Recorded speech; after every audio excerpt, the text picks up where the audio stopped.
You know, Isaiah 53 is one of those passages that stops you in your tracks.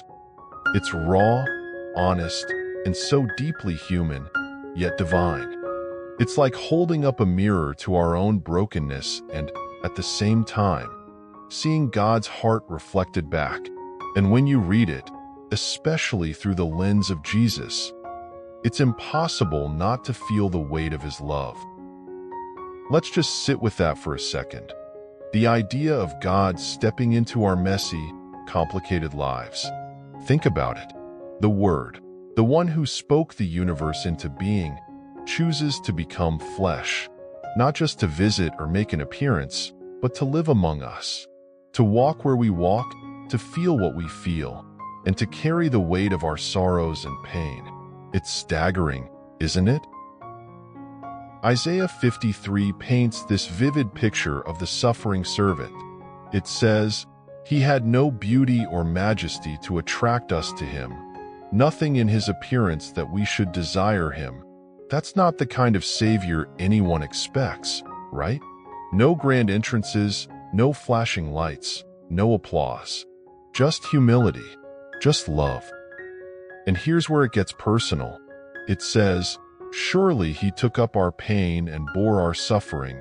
Our pain, our suffering. That means yours, mine, all of it. The heartbreak you're carrying, he carried it too. The mistakes you can't seem to let go of, he bore those.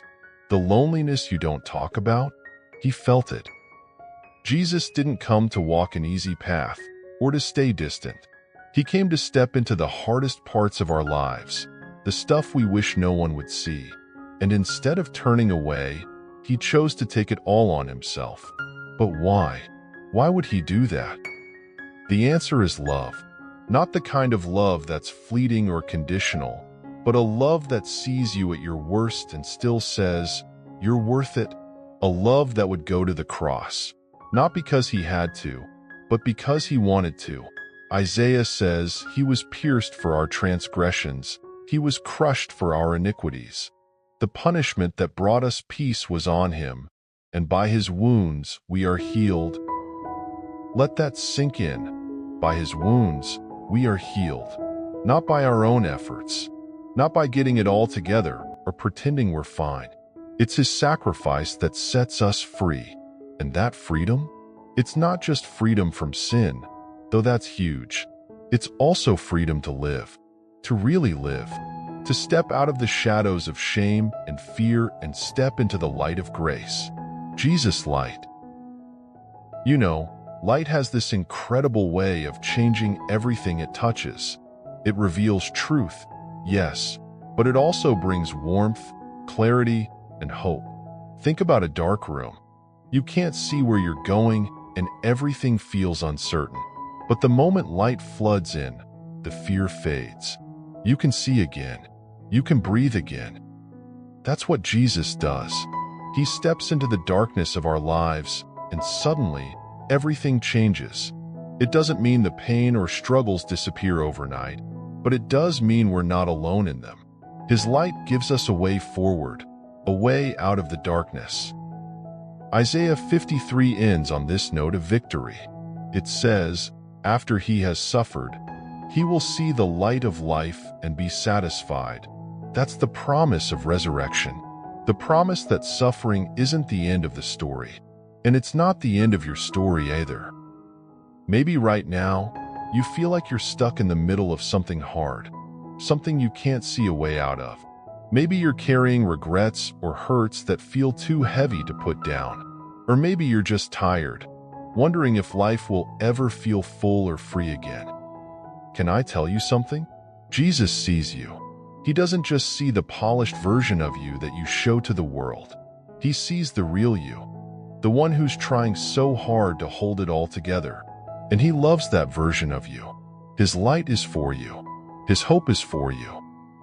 You don't have to have it all figured out to come to him. You don't need to clean up your mess first. He meets you right where you are, because that's who he is. He's the God who comes close, who enters in, who carries what we can't. So let me ask, where do you need his light today? Maybe it's in a relationship that feels broken. Maybe it's in the way you see yourself, or in the fear of what's ahead. Whatever it is, He's big enough to handle it, and His grace is deep enough to cover it. Take a moment. Think about that. Imagine handing it over to Him. The pain, the worry, the shame. Picture His hands, scarred but strong, taking it from you. And in return, imagine Him offering you peace, hope, freedom. That's what Isaiah 53 is all about. It's the story of a Savior who doesn't shy away from our mess, but steps into it, who trades His perfection for our imperfection, His life for ours. And the best part? That story isn't just for the people back then. It's for you, right here, right now. So, what will you do with it? Maybe today's the day you let His light in. Maybe it's the day you say, Jesus, I'm tired of trying to do this on my own. I need you. It doesn't have to be fancy or perfect, just honest. And if that feels like too much right now, that's okay too. Just know that He's there, waiting, ready whenever you are. Let's not rush past this moment. Let's sit with it.